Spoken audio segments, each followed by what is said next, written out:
What do we have here? It is our color DMD. Hooray. There's about 1 million videos online about how to put one of these in. I've never put one in. I'm going to do this for the first time. But I'm not going to do a video of this. I'm not going to show myself putting it in. If I come across something interesting that I think one of those videos didn't cover, I'll flip the camera on. But basically what I'm going to do is I'm going to put this in, and then I'll come back and I'll do a video showing it to you. How about that? All right. But very happy. We're going out to dinner in about a half hour, so I'm going to at least start this now, and if we have to finish later or tomorrow, we'll do so. So, be back. Quick note, the directions want you to cut this post off flush with a Dremel. I didn't want to get my Dremel out. I just used a pair of nippers, diagonal cutters, dikes, whatever you want to call them. And then I did the fine tuning work with some of these, my rough pair of clippers. So I didn't want to Dremel it, and I didn't, and it's pretty darn flush. So just a note there. Color DMD is installed. I didn't wait for you. I just installed it, put it in, and I'll be back.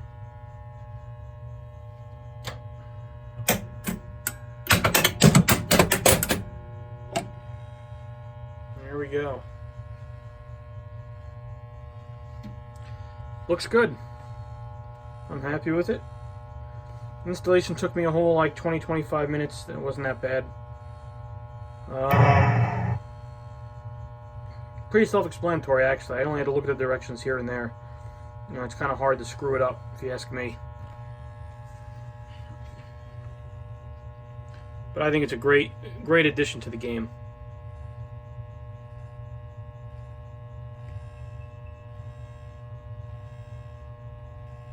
Obviously, there'll be more animations and everything to look at once we could actually start a game and play it. But that's going to have to come later. For now, I can still run tests and do settings and everything on it as I need to, because I have a DMD that I can look at. So, there you go. Excuse me. Started choking as I started filming. Playfield's looking better. We've been scrubbing it with the Novus 2 and our index finger pretty much. You can see now we have nice shine on it. We got a lot of the crud off the lower 3/4, lower half of it. Got into our little nooks and crannies. So you can see we're looking a lot better. I still have not done down here. As we go further up, you can see I still need to address all this. This is all still gross and very dirty. Down here, that's where the ripper coil is. It looks like something burned. It's interesting. I don't know if that coil was stuck on at one time. Maybe it was, and it burned the playfield a little bit, and they caught it before it did more damage. I don't know, because the coil itself isn't really all that burnt or crispy. So, and it's a Williams coil too, which is interesting. Obviously, these came with Daddy's coils when it was new, so I'm guessing that happened. I guess it locked on and it burned, and they had to replace that, and they fixed that. So, and also too, just to go back on this, we didn't know if that new code took effect. Well, it did. I forgot to mention this before. I'll be back. When we turn it on, we'll see 1.13 CPU code. So yeah, we're good. So that's running correctly as well. So and I was able to reset my defaults, my free play, and all that other stuff, because we can see what we're doing. So anyway, quick check-in, and we'll continue to clean this. I have my parts coming. I have my LEDs are coming Monday. My new rubbers coming Saturday. I decided to go with the Titan rubbers. Pretty much everything's going to be blue except for these two and these two and this one. I forget. I know there were supposed to be 4 blue slimline rubbers. Titan didn't have them, so I went with red. I'm pretty sure for the post rubbers. I'm pretty sure it's these two here and these two. You need the thinner post rubber in order to be able to hit the captive ball. So anyway, that's it for now, and we'll come back when we have this totally clean and waxed.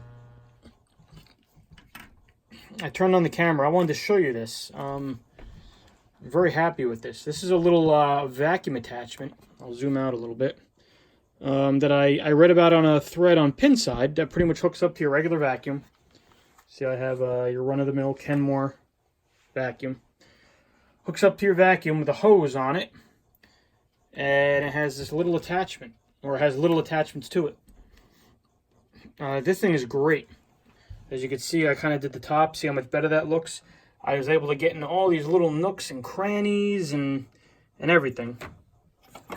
You know, it still needs to be wiped down with cleaner, but as far as getting the heavy stuff and the loose stuff out, it's great. It comes with this wider brush. Comes with a crevice tool, and comes with a longer tube, and it looks like an adapter if your vacuum hose is a different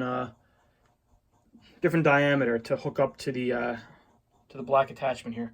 But simple idea. What a great idea. I got it off Amazon. Again, I got this off a Pinside thread. If I find it and I remember, I'll put a link to it in the description. I don't make this. I have no interest in no proprietary interest in it, but it's a cool idea and it actually works really well. You could probably just make this yourself. Actually, this is like water hose from a sink sprayer. It looks like, but hey, it does a really nice job.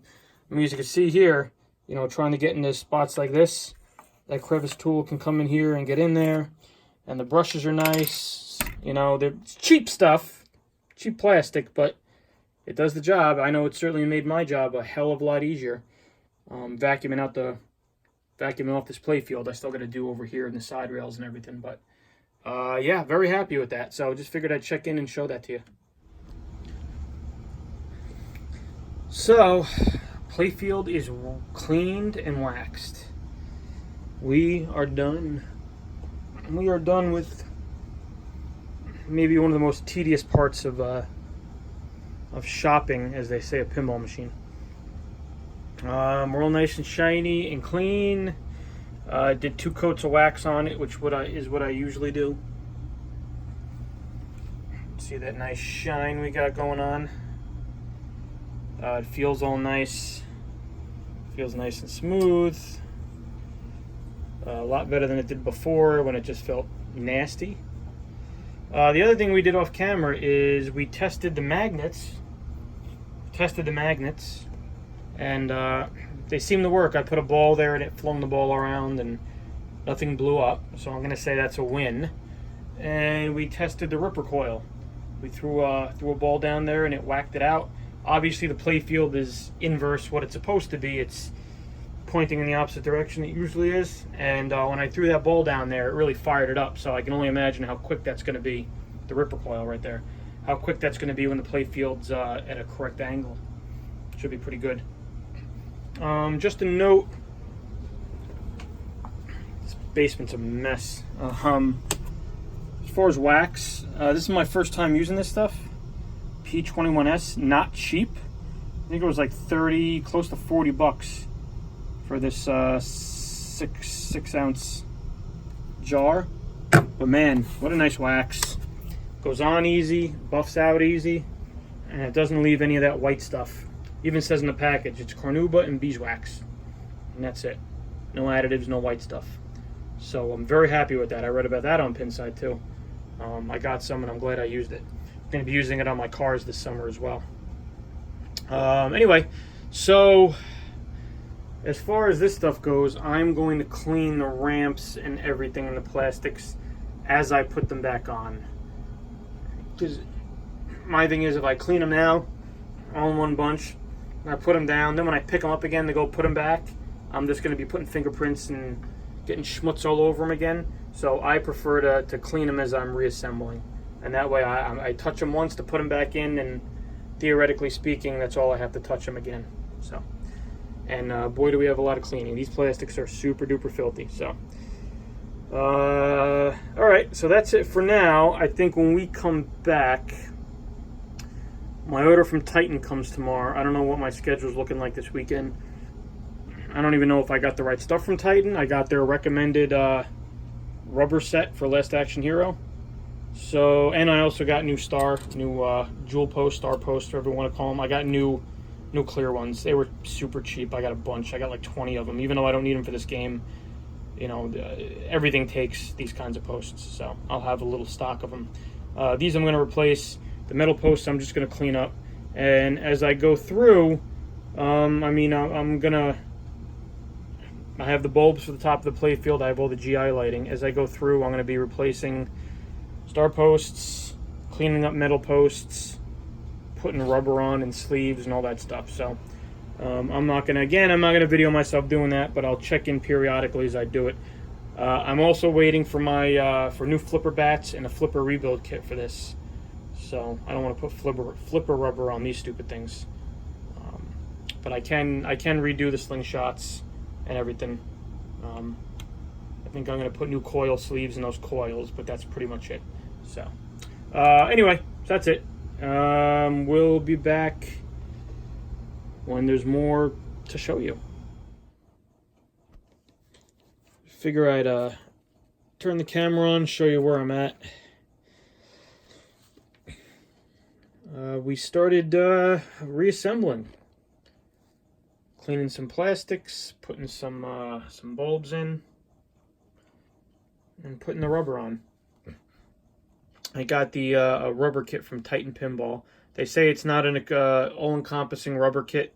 It's actually done, it's like a rubber database done by users, their website users. It was pretty good. Had more than enough of what I needed. The only thing it was missing was a couple of the 3/16, I want to say, rubbers. These guys right here, these little yellow ones. I'm missing 2, so I had to put in a separate order for a few more.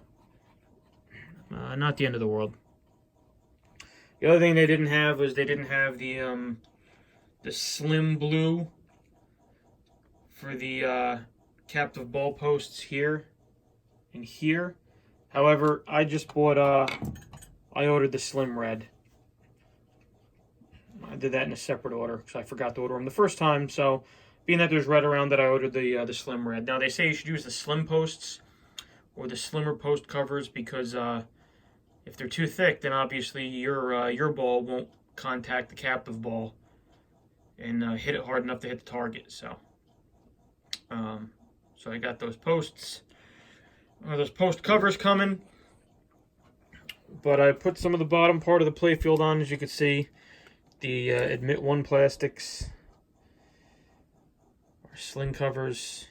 I went with the blue and yellow color scheme, and at first I was kind of like, I don't know. But you know what? I actually kind of like it. It's nice. It's better, definitely better than the black. And I think it's also a lot better than just a regular white and red that I would have gotten. So I'm happy. I'm happy with that. I think it looks especially good up here. So I got my LEDs in for the GI. My Comet LED order comes Monday, so I could start putting the stuff in for like the pop bumpers. That's supposed to get a red right there. A red bulb, even though it's GI. These are computer controlled. So those are going to get the non-ghosting ones. And so on and so forth. And of course, I have all the bulbs coming for under all the inserts. Something else I did today too was, and very important what you should do, you know, guys buy these like super duper bright LEDs and wonder why they don't look good. You got to clean the inserts from underneath. I went in there with a rag, some alcohol, some Q-tips. You can see I think I just threw Q-tips on the floor. And I cleaned them all out, especially the ones that are faceted, trying to get them clean in the facets, the ridges. It's not easy. So the long Q-tips work good, and I just used some alcohol. So I cleaned the bottoms of all those inserts. So now when the LEDs shine through, they'll shine through nicely. I took, you can't see it from here, but I took our drop target assembly off the bottom. I ordered new drop. I thought I had enough drop targets, but I don't. I'm missing a drop target, so I ordered new drop targets. And of course, since I ordered new drop targets, I ordered new decals. So that's coming as well at some point this coming week. And also I replaced all the coil sleeves and the pop bumpers. You know, I'm not going to rebuild them totally. I think that's good enough. I replaced the sleeves in the slingshots. All these sleeves, this is a sleeve I didn't have. I got that coming. All the other sleeves I replaced, and obviously when I rebuild the flippers, the whole flipper mechanism, that's going to have coil sleeves in it as well. So yeah, and also my LED order is going to have my LED flashers too, which I need. So that's why I haven't really gone that much farther, is because I'm still waiting on stuff in the mail. Tomorrow's Sunday, so obviously it's not going to come tomorrow. It'll mostly all come on Monday, and then as I have time during the week, I will tinker and start putting this back together. Like I said, I'm cleaning the plastics as I go. All the stuff I put back on, I just cleaned before I put it back on. But like that ramp and these background plastics and these plastics are all filthy. Pop bumper caps and even these wire forms. Wire form ramps, they all need to be cleaned up real good. So I'll do it as I go. You can see these rubbers. Blech. Right? I don't even know why they're still here. I should throw those away. Here's what I got left. So I only need one more yellow rubber ring. They sent me a bunch of rubber rings. I only need one more as far as I could tell, which goes around here, this area. They go around this red light bulb, and part of that post that's holding that rubber is here. I have it down here with the plastic. And then the kit comes with 3 red flipper rings. Why you'd need 3, I don't know. And 2 orange. So basically I have to figure out if I want to do red flippers or orange flippers. I don't know, what do you think?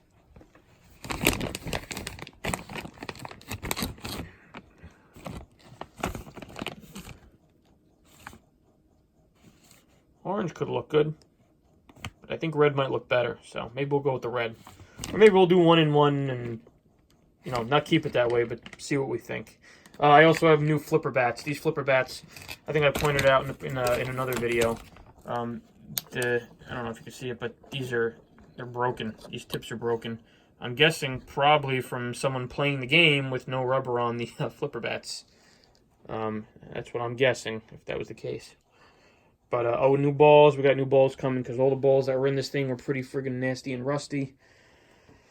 So we got that coming, and what else? It's been a long day today. I'm tired. I'm actually just gonna do this video, and then make myself a drink, and then go watch some TV because I have no more energy, to do pinball stuff today. So that's it really. I don't think there's much else to say. I will check back in with you, I guess, during the week. Once I get my my LED order, I can start putting those in. Like I said, now I'm repeating myself. I'm babbling because I'm tired. So we'll check back in during the week once I have more parts. Not much to do. What I did wind up doing is I just used a coil sleeve I had for the ball shooter coil. Cleaned up the ball apron, put that back on. I like how Daddy East does it with the 2 big screws instead of trying to attach things here and slide things under the playfield like Williams does. I like this 2 big bolt thing. Another thing I did while messing around and just looking at the parts is I realized that the switch for the spinner was a little lazy. It's a little sticky. Here's the original one. I push it down, I let go, and it takes time coming back up. And sometimes didn't come back up at all. And this is an older, let's focus here, older diode There's too much background stuff, right? We'll go against the black here. Too much, this is an older diode. You can tell because it's bigger, the form factor. So I had another micro switch. All I did was, if you're ever looking for a micro switch, there's all these crazy wire attachments. The wire attachment's not the problem, which usually it isn't. It's usually the switch itself. Those wire attachments just hook on to the little dot in the bottom right of that switch there. They just hook on. I just took the metal part off this and put it on my my new micro switch. This had another different kind of metal part on it. I took it off and I stuck it on there. So there you go. I don't have to find the exact switch with the exact metal piece. I just use this and it works out pretty well. That's it. The other thing too, for spinners, generally speaking, you never ever want to use any kind of lubricant on anything on a pinball machine. For spinners though, to get them spinning a little better, a little 3-in-1 oil on a Q-tip, and then just dab the inside and outside of where that spinner bar goes to the bracket, and it'll dramatically improve your spinner action. Forgot where I learned that, but I've used it on every game I've ever had, and it works out great. Doesn't make a mess. Just don't apply the oil directly onto the spinner bracket. Use the Q-tip. Put it on a Q-tip, then use the Q-tip on here to make sure you get the ever so slightly little amount, because anything else is going to get all over the place, especially when this thing starts spinning. It's going to fling it everywhere. So that's it for now. Just wanted to check in. I got to adjust my bracket there. My screws are a little cockeyed. I'll straighten that out off camera.